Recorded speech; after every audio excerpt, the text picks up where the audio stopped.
Doctor, ya estoy en la sala por si me quiere dejar anfitrión. Ya, amiga, te voy a dejar como anfitrión para poder entrar a Gineco, ¿ya? Muchas Ya, doctor, no hay gracias. problema. Hasta luego. Gracias, hija. Gracias. Chao, bye. ¿Qué otra cosa puedo traer? ¿Tú qué?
Buenas noches con todos.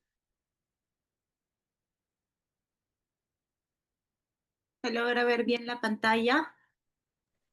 Sí, doctora, sí Buenas se ve. noches. Buenas noches, doctora. Buenas noches. Esperamos un ratito para comenzar. Sí, por favor, los chicos están terminando de ingresar. Sí, sí, porque veo que hay muy pocos para poder comenzar.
Doctora, ya podemos iniciar.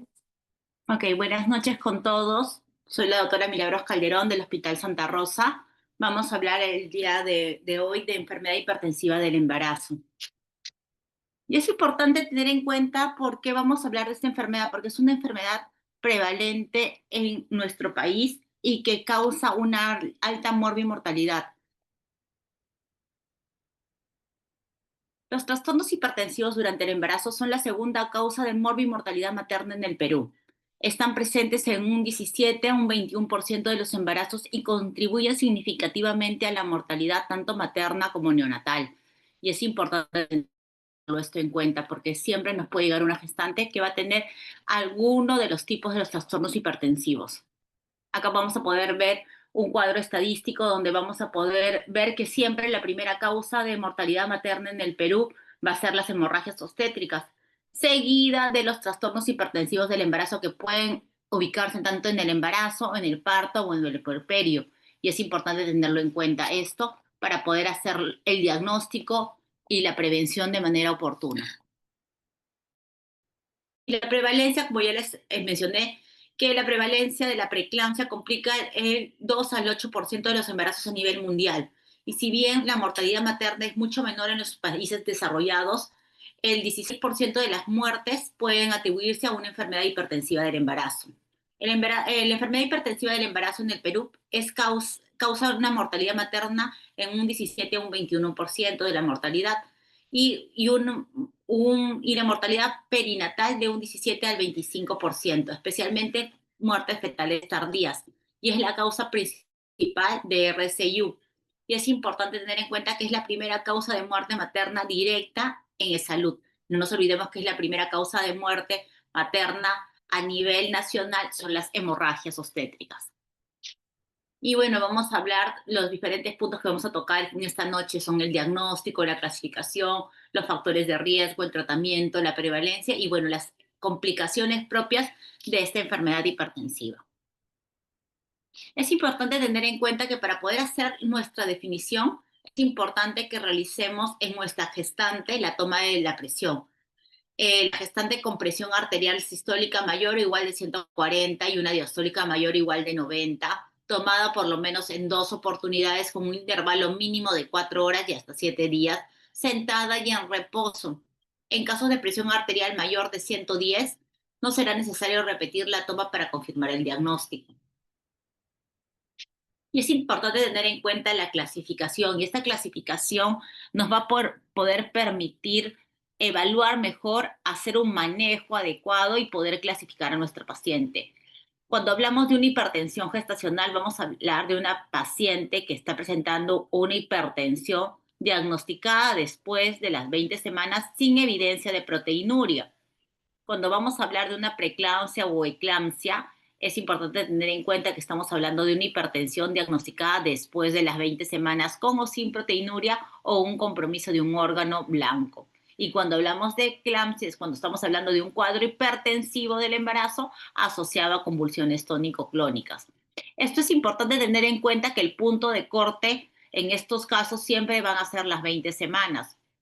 Igual vamos a tenerlo en cuenta en el caso de la hipertensión crónica, que se va a presentar el cuadro hipertensivo, pero antes de las 20 semanas. Es importante tener en cuenta porque esto nos va a permitir no solamente ver el manejo, sino el pronóstico y cuál va a ser el tratamiento. Es diferente tener una gestante que llega con 25 semanas debutando con un cuadro hipertensivo del embarazo, que estamos hablando de una preeclampsia, a tener una gestante que ya tiene un diagnóstico de una hipertensión crónica que muchas veces va a llegar ya tal vez con una medicación previa y que hay que manejarlo ya de otra manera. Y una hipertensión crónica que se sobreagrega a una preeclampsia es también diferente. Es una paciente que ya tiene un diagnóstico de hipertensión crónica, pero que vamos a ver que dentro de la evolución del embarazo, después de las 20 semanas, esta paciente va a comenzar a hacer daño o compromiso de algún órgano blanco. Vamos a tener que se va a añadir dentro de su diagnóstico la presencia de trombocitopenia o incremento de las enzimas hepáticas o en compromiso en general de algún órgano que se está deteriorando, ¿no? Y esto de acá vamos a poder ver la clasificación, como ya les mencioné, que vamos a tener la hipertensión en nuestras pacientes, que va a estar agregada o no la proteinuria, pero es importante tener en cuenta que dentro de la característica principal va a ser el punto de corte de las 20 semanas para poder definir si es una hipertensión crónica, una hipertensión gestacional o estamos hablando de una hipertensión crónica con una preeclampsia sobreagregada, ¿no? Y recordemos siempre que cuando estamos hablando de una eclampsia es una paciente que tiene ya un cuadro de una preeclampsia o de una hipertensión inducida por el embarazo que va a presentar y va a debutar con convulsiones tónico-clónicas o con clínica de alguna alteración focal o multifocal sin antecedente o ausencia de algún diagnóstico previo que nos haga pensar de que es la causante de la convulsión.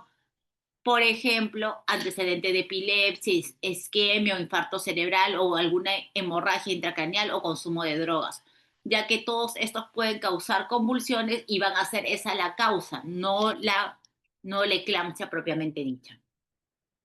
Acá también podemos ver esta clasificación donde podemos ver un diagrama que nos va a poder permitir y ver bien cuál es el manejo, especialmente antes de las 20 semanas y después de las 20 semanas para poder hacer el diagnóstico y poder dividir si estamos hablando de una hipertensión crónica con una preeclampsia sobreagregada, una hipertensión gestacional o una preeclampsia. Dentro de la fisiopatología, es importante que los trastornos hipertensivos se van a caracterizar por un aumento sostenido de la presión arterial, el cual se produce por una disfunción endotelial. Y es importante tener en cuenta esto. ¿Por qué? Porque va a haber muchas teorías asociadas al origen o a la fisiopatología de la preeclampsia. Especialmente estas teorías asociadas a la etiología son una invasión trofoblástica anómala o una mala implantación, un desequilibrio de la angiotensina, alteraciones de la coagulación, daño endotelial vascular, inadaptación cardiovascular, inadaptación inmunitaria. Va a haber también una predisposición genética que podemos encontrar. Se ha visto muchas veces que en aquellas pacientes que tienen antecedente, la mamá que ha hecho preeclampsia, la hermana que ha hecho preeclampsia, muchas veces el familiar continuo también hace preeclampsia, o las hijas hacen preeclampsia, entonces es importante tener en cuenta esto. Hay que también tener en cuenta que va a haber una respuesta inflamatoria exagerada y un aumento del estrés oxidativo, ¿no? Entonces, todos estos factores, tanto individuales como asociados uno al otro, van a generar la preeclampsia. Y como ya les mencionaba, la fisiopatología va a estar caracterizada por una pobre invasión de las células trofoblásticas de la placenta por las arterias espirales, generando una alta resistencia muscular de los pequeños vasos en lugar de los grandes lagos de baja resistencia, lo que va a llevar a ¿qué? A una distensibilidad limitada de las arterias espirales, y esto va a generar una restricción del flujo sanguíneo tanto para la placenta como para el feto, ¿no? Entonces acá vamos a poder ver de una mejor manera mediante este gráfico donde vamos a ver que al generar una alta resistencia a nivel de la pared muscular de los vasos, se va a poder ver que normalmente va a haber grandes lagos por cuando hay una baja resistencia de esta pared muscular. Y pues esto va a permitir a través de las arterias espirales que vaya el flujo sanguíneo de una manera adecuada. Pero en el caso de la hipertensión o la preeclampsia vamos a tener que esta distensibilidad va a estar limitada y estas arterias espirales no van a permitir de que haya un adecuado flujo sanguíneo. Y esto se puede ver por una inadecuada vascularización y una disminución en el flujo que va a generar mayor resistencia. Acá podemos ver también las arterias espirales que van a estar con un menor calibre en el caso de la preeclampsia, y esto va a generar que haya un menor flujo sanguíneo, ¿no? Entonces hay que tener en cuenta que para poder entender mejor esto, vamos a tener que regresar a las oleadas de invasión trofoblástica, ¿no? La primera oleada se va a dar entre las 8 y 12 semanas, que va a haber una invasión en la porción residual de las arterias espirales, y la segunda oleada se va a dar entre las 16 y 18 semanas en una invasión en la porción miometrial. Y es importante tener en cuenta esto, ¿por qué? Porque la invasión trofoblástica deficiente de las arterias espirales, ¿qué va a generar? Hipoxia placentaria. Y al generar esta hipoxia placentaria va a generar liberación de los factores derivados de los trofoblastos a la circulación materna. Y esto va a generar una activación plaquetaria y daño endotelial. Y va a generar toda la cascada de los síntomas de la preeclampsia. Y acá podemos ver de nuevo la generación de la alta resistencia muscular en los vasos pequeños, como podemos ver en estas imágenes, va a generar que vaya a haber una menor irrigación. Vamos a ver que hay una alta resistencia en todo lo que es la pared muscular y genera un menor flujo. Y acá podemos ver mediante este esquema, vamos a ver todo lo que es la fisiopatología en la preeclampsia. Entonces, hay que tener en cuenta que va a haber factores de riesgo adquiridos de manera genética o inmune que van a generar que una inadecuada invasión placentaria por una alteración en las arterias espirales. Y al haber una alteración en estas arterias espirales, ¿qué es lo que va a generar? Una disminución del flujo útero-placentario. Y al tener una disminución del flujo útero-placentario, vamos a tener una hipoxia placentaria. Y esta hipoxia va a generar a su vez la liberación de un aumento de factores inducidos de hipoxia, va a generar un mayor estrés del retículo endoplasmático y va a aumentar la disfunción mitocondrial. Y esto que va a generar un aumento del factor de crecimiento vascular con propiedades antiangiogénicas. Y a la vez va a disminuir el factor de crecimiento endotelial vascular, va a disminuir el factor de crecimiento transformante beta, que va a regular la actividad celular. ¿Y esto qué va a generar? Va a generar disminución del óxido nítrico, disminución de las prostaglandinas y un aumento de T1. Y esto va a generar que se genere todo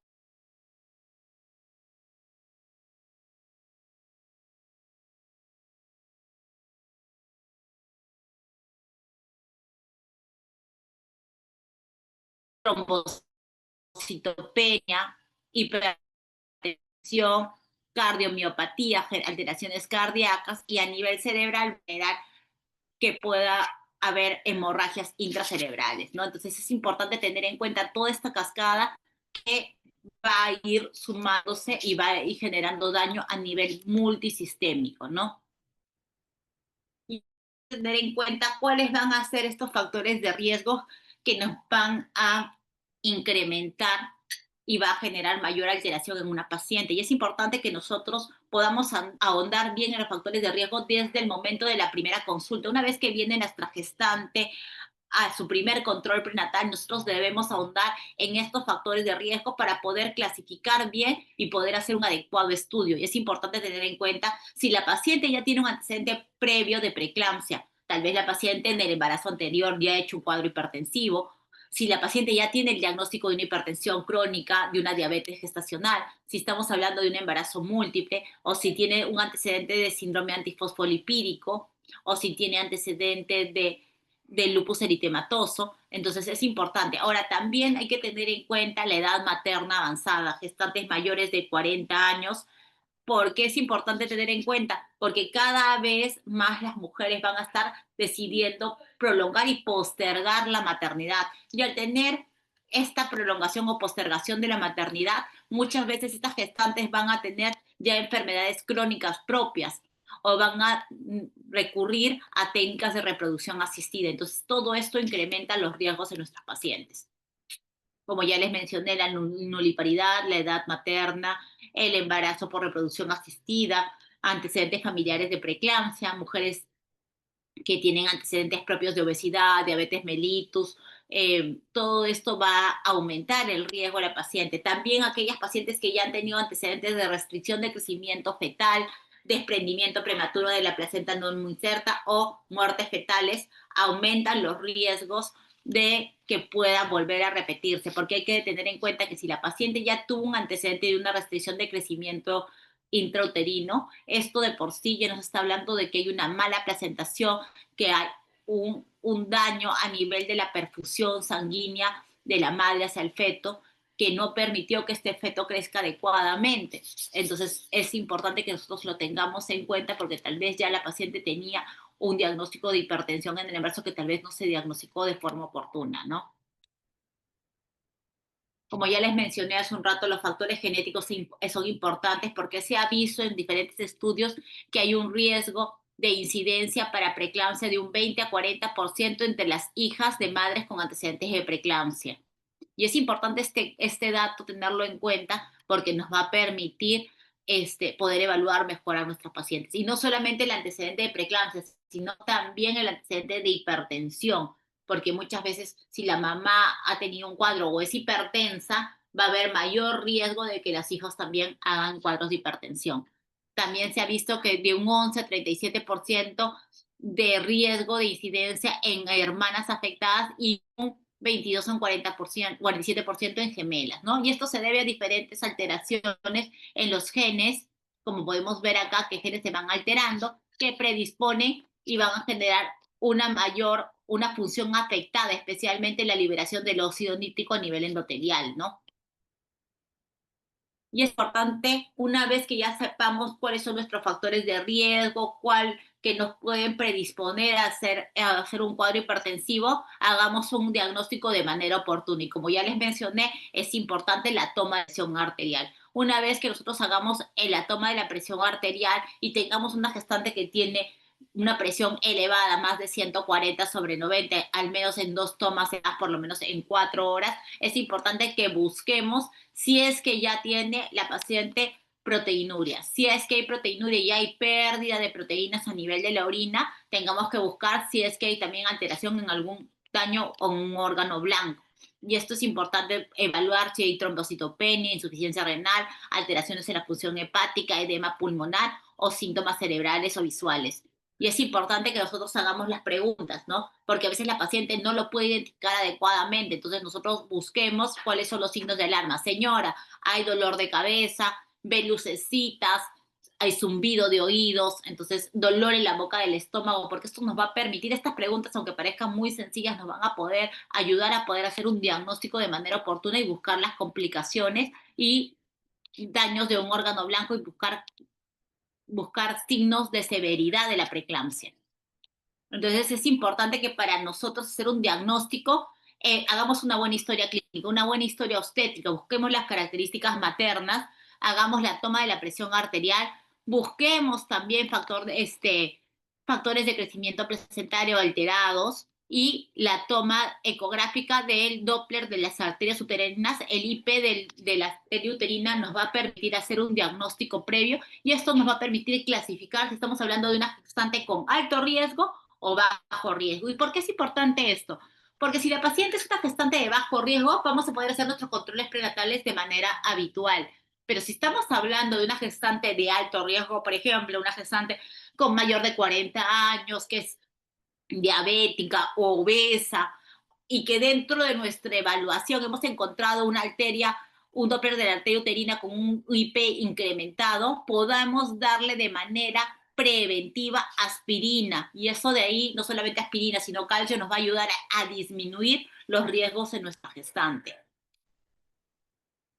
Y esto de acá, esta es una calculadora que se utiliza mucho de manera preventiva cuando vamos a poder hacer nuestro diagnóstico y evaluación de riesgo de preeclampsia. La Fetal Medicine Foundation tiene calculadoras que nos van a poder hacer la previsión de riesgo de preeclampsia. Dependiendo de las semanas de gestación, nos van a hacer algunas preguntas.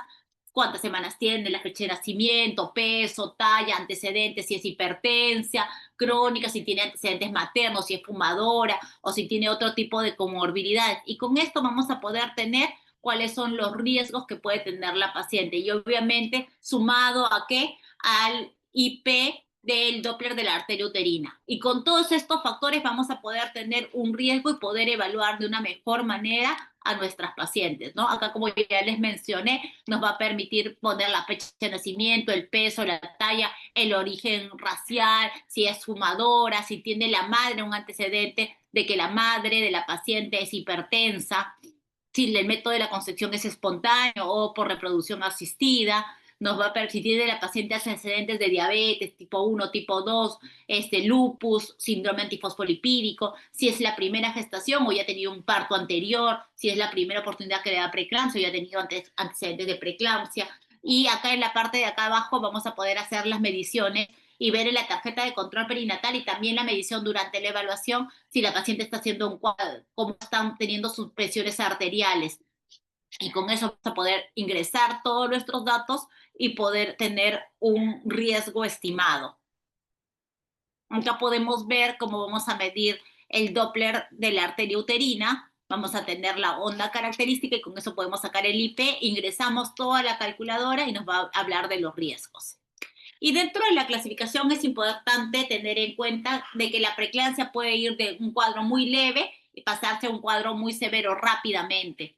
Y es importante tener en cuenta esto. ¿Por qué? Porque las complicaciones pueden ser muy severas y rápidamente van a ir deteriorando a la paciente. Cuando hablamos de una preeclampsia con criterios de severidad, estamos hablando de una presión mayor de 140-90, donde vamos a tener presiones que van a generar mayores de 160/110, donde vamos a hablar ya de alteración de un órgano blanco, vamos a ver alteraciones de las funciones hepáticas, vamos a ver alteraciones en las transaminasas, alteraciones en la función renal y también alteraciones cerebrales y visuales. Yo los que los mencionaba, ¿no? Dolor de cabeza, alteraciones visuales, presencia de visuales persistentes, puede haber hiperreflexia con clono sostenido o convulsiones en los casos de las eclampsias. Y es importante tener en cuenta que la medicación antihipertensiva reduce el riesgo de progresión de la hipertensión severa, pero no reduce la incidencia de la preeclampsia ni mejora los resultados perinatales, porque ya una vez que tenemos ya un diagnóstico de preeclampsia, lo que tenemos que hacer es definir bien la edad gestacional de la paciente, del bebé, y definir cuál va a ser el mejor tratamiento. Y recordemos que siempre el mejor tratamiento, si ya estamos hablando de una gestación que ya está teniendo complicaciones, va a ser la finalización de la gestación. En los casos de las preeclampsias leves, es importante tener en cuenta que si estamos hablando de una preeclampsia leve y ya estamos hablando de terminar la gestación al llegar al término. Si la gestación ya está a término, se puede culminar. No se ha demostrado que mejore con el reposo, ni con el tratamiento hipotensor, ni nada. Solamente va a mejorar culminando la gestación.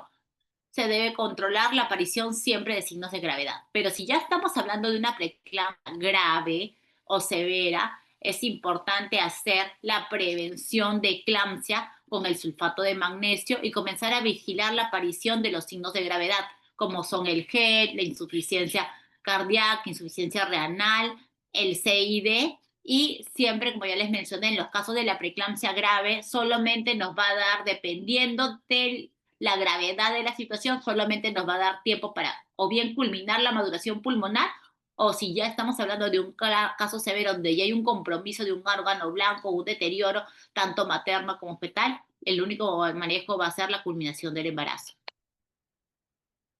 Acá están algunos tratamientos antihipertensivos que podemos utilizar, especialmente los cangioantagonistas, que son los que más utilizamos, como el difedipino, y los estimuladores de los receptores adrenérgicos centrales, como el metildopa, son los que más estamos utilizando, pero es importante que recordemos que este manejo antihipertensivo no va a ser siempre la solución.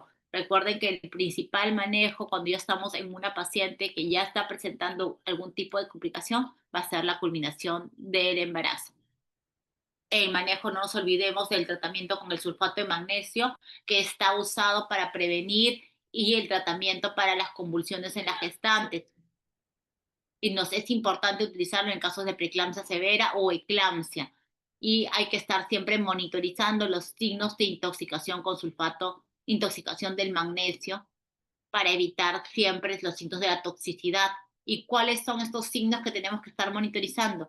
La disminución o abolición de los reflejos osteotendinosos, hay que estar monitorizando la frecuencia respiratoria, mantener una buena diuresis para evitar la acumulación en la sangre. Y es importante tener en cuenta esta gráfica que tenemos acá para poder hacer un buen manejo, ¿no?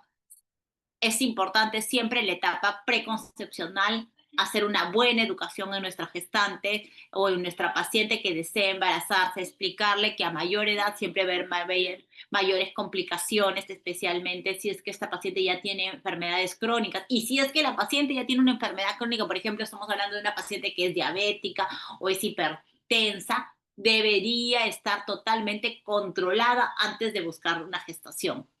Cuando ya la paciente ya llega a las 11 semanas con nosotros para la toma de ecografía, para poder hacer el manejo y hacemos la medición del Doppler de las arterias uterinas, podemos ya definir si es que tiene un riesgo incrementado o no, y podemos hacer la administración de la aspirina. Es importante la toma de presión arterial en cada control prenatal y el control de peso.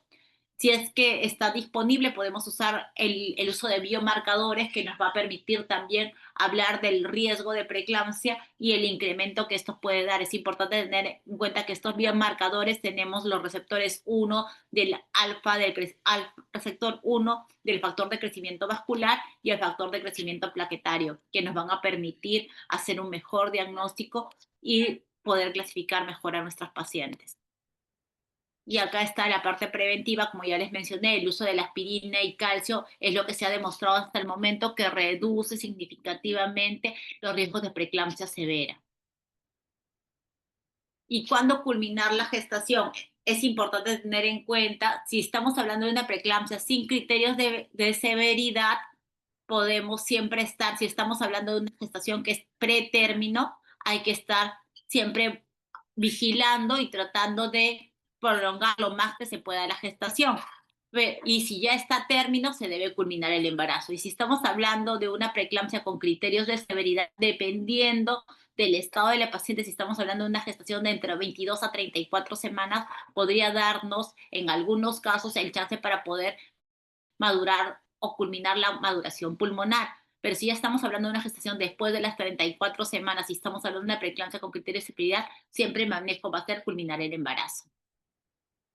Y es importante tener en cuenta que la preeclampsia y la eclampsia va a tener una serie de complicaciones, tanto maternas como fetales. Dentro de las complicaciones maternas es importante tener en cuenta el síndrome de HEP, las hemorragias obstétricas, el desprendimiento de la placenta normoinserta, las convulsiones, el CID, la coagulopatía intravascular diseminada, eventos cerebrovasculares, la insuficiencia renal aguda, edema pulmonar agudo y el coma. Y dentro de las complicaciones fetales tenemos una alta predisposición a los nacimientos prematuros, RCU o restricción de crecimiento intrauterino, oligoamios, sufrimientos fetales por complicaciones del parto.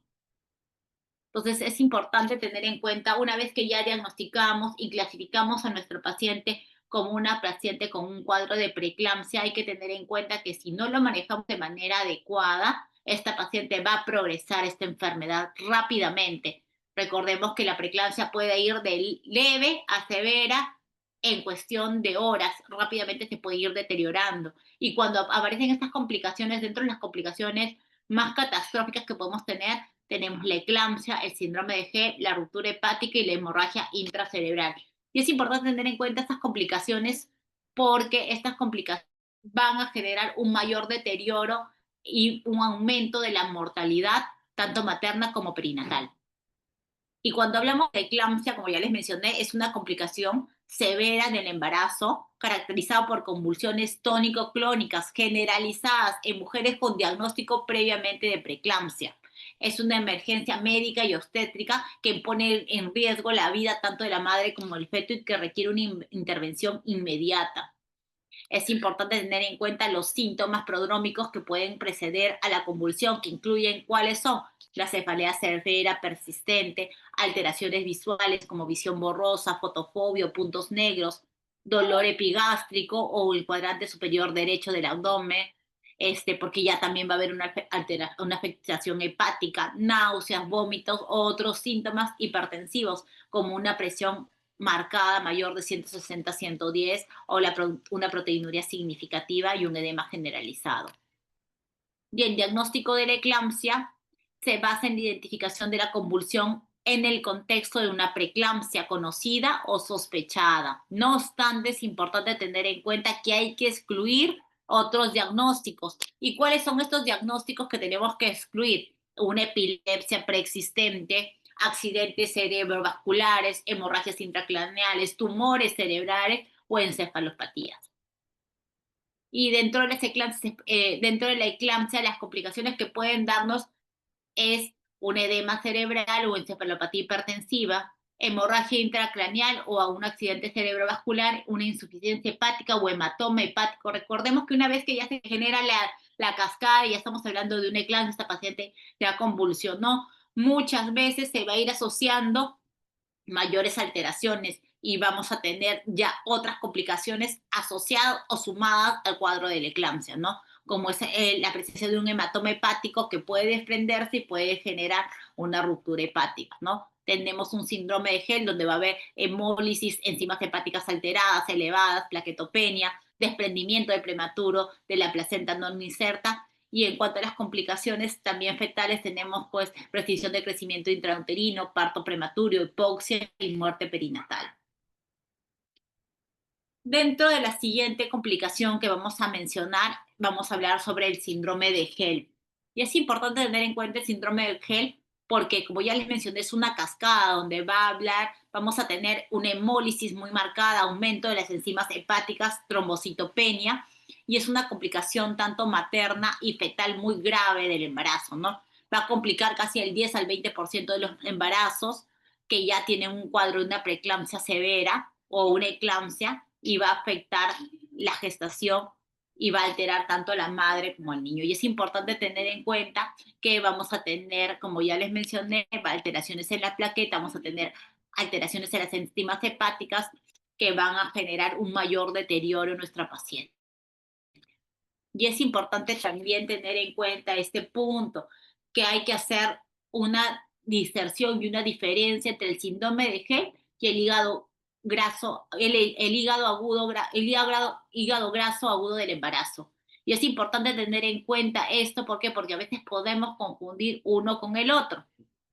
Porque muchas veces vamos a atender a la gestante que va a tener el cuadro hipertensivo, pero es importante que evaluemos estos 3 puntos para poder hacer la diferencia.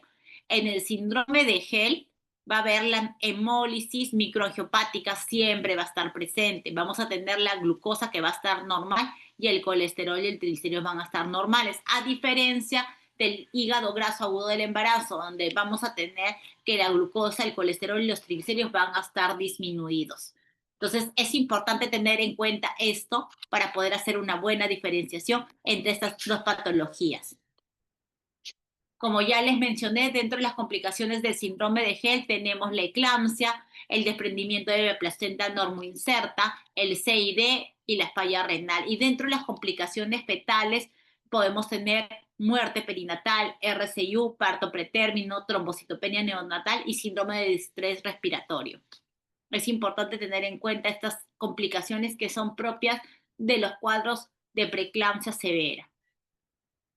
Una siguiente patología que, como ya les mencioné, van en esta secuencia porque una va a suceder a la siguiente. Si ya tenemos una paciente que tiene un síndrome de Hell, donde vamos a tener una alteración microangiopática, donde vamos a tener un mayor riesgo de sangrado, vamos a formar un hematoma y esto va a generar mayor riesgo de ¿qué? De una ruptura hepática. Y la ruptura espontánea del hígado es una complicación grave, poco frecuente durante la gestación, pero la incidencia puede ser en casos graves, una en casi 45.000 a 250.000 nacimientos, pero es importante tener en cuenta porque una vez que se presenta, esto es fatal y tiene una mortalidad estimada en más de un 90%, ¿no? Entonces la ruptura hepática es una complicación excepcional del síndrome de Hell, tiene una incidencia mundial en las enfermedades hepáticas hipertensivas de un 4 o un 5%, y es importante tener en cuenta que tiene una alta mortalidad y es importante que nosotros lo pensemos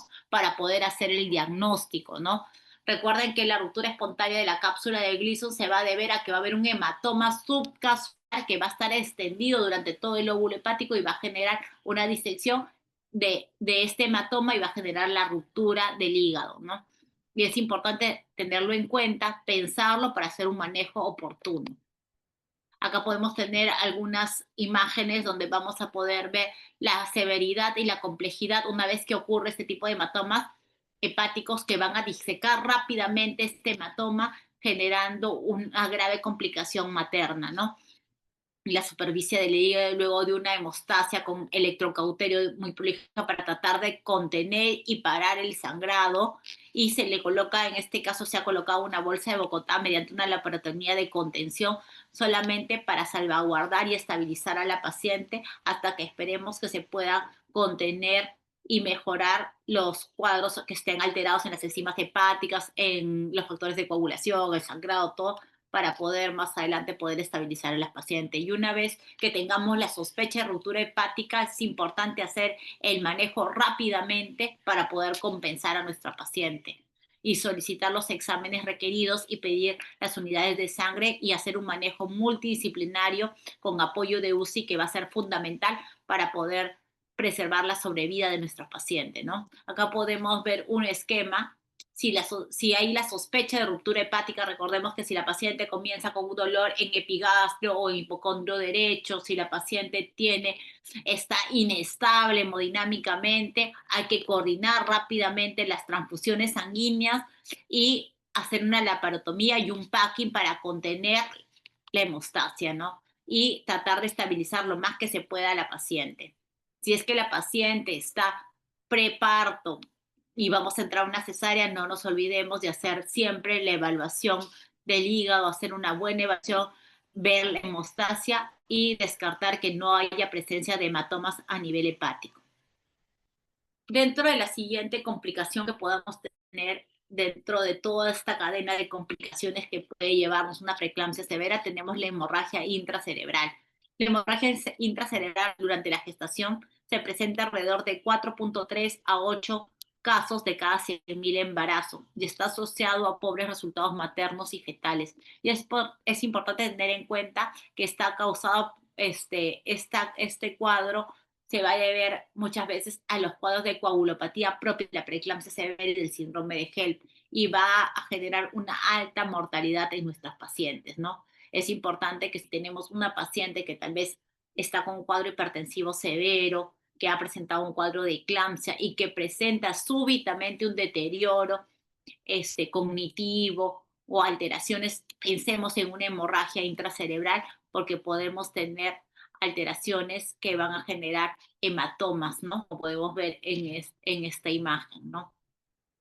Entonces, es importante tener en cuenta, hemos tratado de abarcar todas las complicaciones y los trastornos, porque la preeclampsia es un trastorno multisistémico del embarazo, caracterizado por una hipertensión y el daño de órgano blanco, que representa una de las principales causas de mortalidad materna y perinatal a nivel mundial.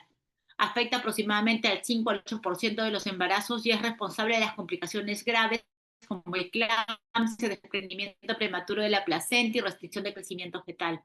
Su diagnóstico se basa en un enfoque integral que incluye la evaluación de los antecedentes maternos, de biomarcadores, de un mapeo de la presión arterial, estudios Doppler de arterias uterinas, ¿no?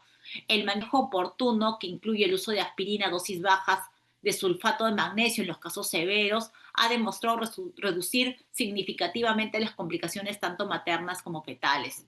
Sin embargo, la prevención y el tratamiento sigue siendo un desafío constante para todo personal de salud, destacando la importancia de la investigación continua para mejorar los desenlaces en las poblaciones vulnerables.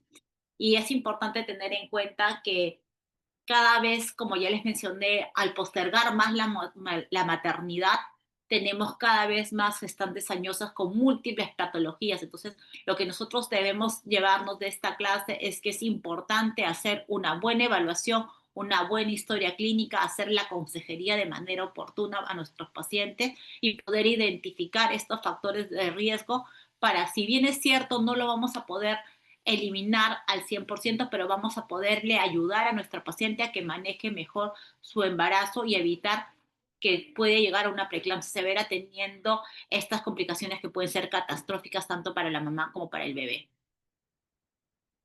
Muchas gracias. No sé si habrá alguna pregunta o alguna duda para poder contestarles.